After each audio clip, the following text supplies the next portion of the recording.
23절과 28절은 모세의 믿음이 언급되고 있습니다. 믿음으로 모세가 태어났을 때라고 기록되어져 있는데, 모세가 태어났을 때 바로는 번창하는 이스라엘 백성을 두려워하여 새로 낳은 아이는 다 죽이라는 명령을 내리고 있었습니다. 출애굽기 1장 22절에 나오죠. 그러나 그의 부모는 왕의 명령을 두려워하지 않았다 했습니다. 그 왕보다 더 크고 능력 있는 하나님을 믿었기 때문입니다. 그들이 그 아이를 석 달 동안 숨긴 것은 그 아이가 아름다운 것을 보았기 때문입니다. 이것은 겉으로 볼 때 아름답거나 준수했다는 것이 아니라 그 모습에서 이스라엘을 구원하시려는 하나님의 뜻을 발견했기 때문이었을 것입니다. 더 나아가 모세의 부모는 예수님의 경우에 마리아나 요셉처럼 그 아들에 대한 하나님의 예언적인 지시를 받을 수 있었습니다. 모세의 부모는 세상의 왕보다는 하나님을 더 두려워하는 강한 믿음을 가지고 있었으며, 이 믿음의 후에 부모로서 모세를 키운 어머니 요게벳을 통해 모세에게 결정적인 영향을 미쳤을 것입니다.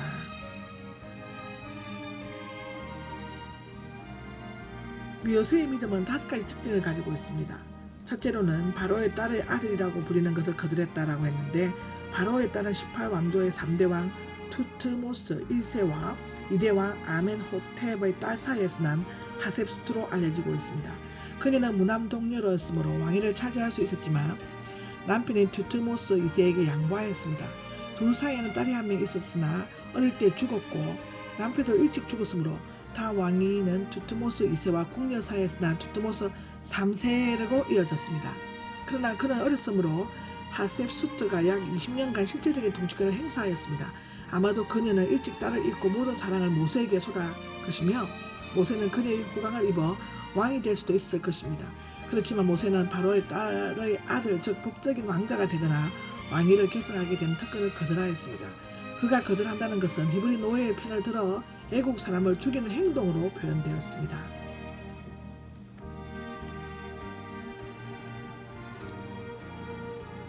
그는 하나님의 백성과 함께 학대받는 길을 택하였다라고 25절에 나와 있는데요. 모세는 당시 고센 땅에서 아무 특권도 누리지 못하고 짓밟히고 있는 노예들과 함께 학대받기를 결심하였고, 장차 다가올 고난을 준비하였습니다. 그는 그리스도를 위해 받는 수치를 더 값진 것으로 여겼다라고 26절에 나와 있고, 죄의 쾌락을 누리기는 모세가 자기 백성들을 저버리고 애국 궁전에서 부귀 영화를 누리는 것이었는데, 궁극적으로는 성도들이 하나님의 뜻이 아닌 육신의 정욕을 쫓아 사는 것을 의미합니다. 히브리서 기자는 죄의 쾌락을 누리거나 애굽의 부하들을 거부한 모세의 행위를 그리스도를 위해 받은 고난과 수치를 예표하는 것으로 평가하고 있습니다. 그리스도는 언제나 오늘이나 동일하신 분이며, 어제나 오늘이나 동일하신 분이며, 하나님의 백성과 함께 그는 믿음으로 왕의 분노를 두려워하지 않고 애굽을 떠났습니다 라고 27절에 기록되어져 있습니다. 이 구절은 모세가 혼자 애굽에서 미디안으로 피해간 것을 가리킨다고 하지만 이스라엘의 출애굽 기사로 보는 편이 더 낫습니다. 애국 궁전에서 살아난 모세는 왕의 분노가 얼마나 무서운 것인가를 잘 알고 있었을 것입니다. 그것은 곧 죽음을 의미하며, 바로는 즉각적으로 군대를 출동시켜 무기 하나 들지 않은 이스라엘 백성을 전멸시키려고 했습니다. 그러나 모세는 그것을 두려워하지 않고 이스라엘 백성들을 거느리고 애굽을 떠났습니다. 어떻게 보면 수십만 명의 백성들을 메마른 강야로 인도하는 것은 불가능한 모임일 수 있었습니다. 그러나 그가 이 일을 감행하는 것을 보이지 않으시는 분은 마치 보는 것처럼 여기시고 굳굳이 참았기 때문이었습니다. 모세는 소명을 받았을 때 보이지 않으시는 하나님이 떨기나무 불꽃 가운데 나타나는 것을 보았습니다. 출애굽기 3장 16절에 1장 6절에 나옵니다. 무엇보다도 그리스도의 삶은 굳굳이 참아내는 인내를 요구합니다. 왜냐하면 성공적인 삶을 살려면 눈으로 보이지 않는 분에게 초점을 맞춘 믿음의 눈을 가지고 있어야 하기 때문입니다.